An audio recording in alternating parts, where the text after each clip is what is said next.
teman-teman semua, perkenalkan nama aku Hilmia Aziza, mahasiswi pendidikan kimia Universitas 11 Maret. Oke, pada kesempatan kali ini, aku mau ngajak teman-teman semua buat belajar bareng-bareng salah satu materi ikatan kimia dari Ibu dosen Maria Ulfa. Sebelum masuk ke videonya, jangan lupa like, comment, share, and subscribe ke teman-teman kalian. Oke, without any further ado, let's get started. Oke, pada pembahasan kali ini, kita mau belajar bareng-bareng nih tentang cacat kristal atau crystal defect. Oke, sebelum lanjut ke materinya lebih dalam, teman-teman, yuk kita overview bareng-bareng. Nah, yang pertama tentang struktur kristal sempurna gitu. Dimana struktur kristal sempurna itu partikelnya disusun secara berulang dan teratur.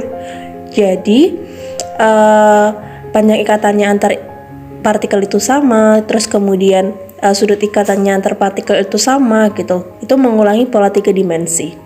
Nah, kemudian in the fact gitu ya, faktanya susunan partikel penyusun kebanyakan bahan kristal di alam atau saat kita buat di laboratorium itu tidak selalu sempurna atau mengalami kecacatan gitu. Nah, pada ruang kristal gitu ya, ada banyak peluang yang menyebabkan kecacatan struktur kristal. Antara lain ada 3 hal. Ini aku ngambil 3 hal, teman-teman. Yang pertama bisa karena suhu gitu ya.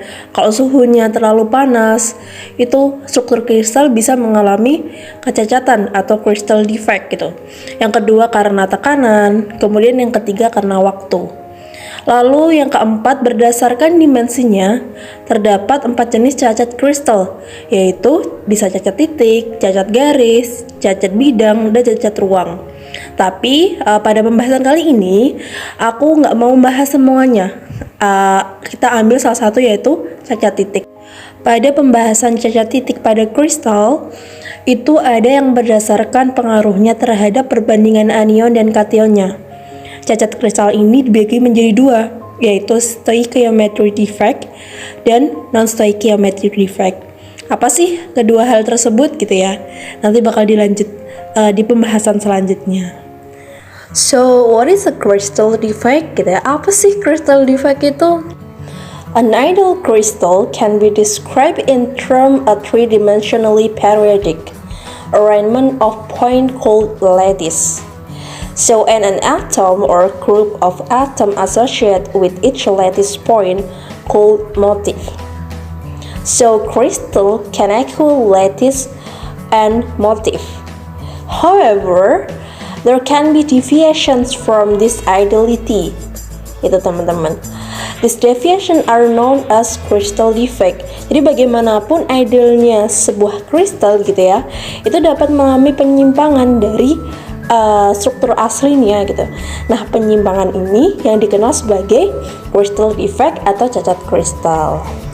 Nah, pada pembahasan kali ini kita mau membahas tentang cacat crystal point. So, sebelum masuk ke pembahasannya, kita harus tahu definisi dari cacat kristal titik itu, teman-teman. So, what is definition of crystal point defect? Crystal point defect is defect in the lattice point or an atom in the crystal. There are usually a change in composition. Jadi, cacat kristal titik atau poin ini adalah kecacatan pada kisi kristal atau pada sebuah atom dalam sebuah kristal yang biasanya akan merubah komposisi struktur kristal tersebut gitu. Pada cacat titik itu terdapat jenis-jenis cacat kristal, teman-teman, yang pengaruhnya dipengaruhi terhadap rasio kation dan anionnya. Itu terbagi menjadi 2, ada stoichiometric defect and non-stoichiometric defect. Itu di awal ada nih di overview, masih ingat nggak? Ayo. Nah, pada stoichiometric defect itu adalah cacat yang tidak mengganggu jalannya stoichiometri. Dibagi menjadi 3, ada interstitial defect, Schottky defect, dan Frankel defect. So in this moment we just take 2 of them to learn gitu ya, teman-teman, yang Schottky defect dan Frankel defect.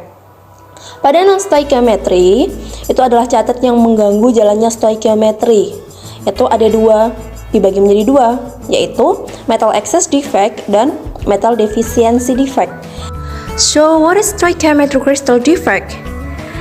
Stoichiometric crystal defect is crystal defect are not caused changing an atom composition in crystal. It's called intrinsic defect or thermodynamic defect. Nah, masuk pada pembahasan cacat kristal yang pertama teman-teman, yaitu Schottky defect. Cacat kristal ini ditemukan oleh Pak Walter H. Schottky, ilmuwan dari Jerman. So, namanya Schottky karena penemunya Pak Walter H. Schottky. So, dikatakan cacat kristal Schottky karena jumlah kation dan anionnya hilang dari sistem kisi, sehingga netralitas listrik tetap. Terjadi pada senyawa ionik yang tinggi, yang memiliki bilangan koordinasi yang tinggi, dan kation serta anion dengan ukuran yang sama, yang hampir sama gitu teman-teman. Contohnya ada NaCl, ada KCl, ada CsCl, KBr, dan lain sebagainya. Nah, ini merupakan contoh dari penggambaran dua dimensi Schottky defect. Ini ada atom Na dan atom Cl. Nah, atom Na ini kosong gitu dari struktur dan kemudian dilanjutkan oleh atom Cl untuk menyeimbangkan jumlah anion dan kation dalam struktur kristal tersebut. Terus yang sebelah kanan nih teman-teman, ada Cu2+ dan O2- sama ini. Awalnya Cu2+ meninggalkan struktur kristal, kisi kristal gitu. Nah, kemudian dilanjutkan oleh O2- untuk menyeimbangkan jumlah anion dan kation dalam struktur kristalnya. Yang kedua adalah Frankel defect atau kecacatan kristal Frankel. Cacat jenis ini terjadi karena ion hilang dari situs kisi dan menempati posisi tidak pada tempatnya, atau biasa disebut dislocation. Nah, kristal secara keseluruhan tetap netral secara elektrik karena jumlah anion dan kationnya tetap sama. Besarnya kation yang biasanya cenderung lebih kecil dari anion, hal tersebut dapat menempati situs interstitialnya. Jadi dia dislokasi teman-teman kationnya karena memang bentuk kation itu lebih kecil daripada bentuk anion.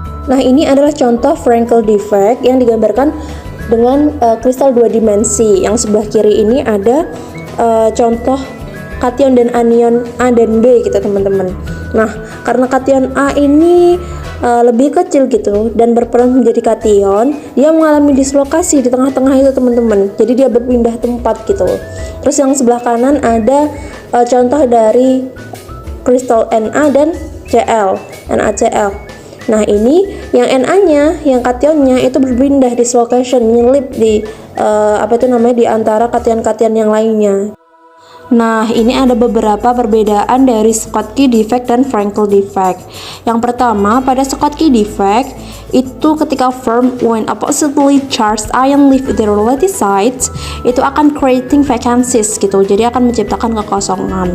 Sedangkan yang Frankel defect, ada smaller ion, usually the cation, is displaced from its latest position to on interstitial site. Jadi dia pindah displace atau disposition gitu teman-teman. Nah, ada beberapa lagi perbedaan yang berada di Schottky defect dan Frankel defect. Nah, ini ada gambarnya juga yang vacancies, yang Schottky defect menciptakan kekosongan ini teman-teman. Nah, terus yang kemudian yang Frankel defect itu dislocation atau displace, dia pindah nyelip gitu. Nah, seperti itu teman-teman. So, pembahasan selanjutnya itu non-stoichiometric crystal defect. So, what is it? Gitu ya. Non-stoichiometric crystal defect is a crystal defect or caused changing an atom composition in crystal and the changing of process of stoichiometry. Yang pertama, contoh dari non-stoichiometric crystal defect is metal excess defect gitu ya, yang disebabkan karena hilangnya anion atau kelebihan kation logam. Hilangnya anion pada kisi kristal akan diisi oleh elektron yang tidak berpasangan untuk menyeimbangkan muatan. Elektron yang tidak berpasangan yang mengisi bekas anion disebut F-center, yaitu penghasil warna. F itu sama dengan Farbescentes atau artinya pusat warna. Itu dari bahasa Jerman, teman-teman.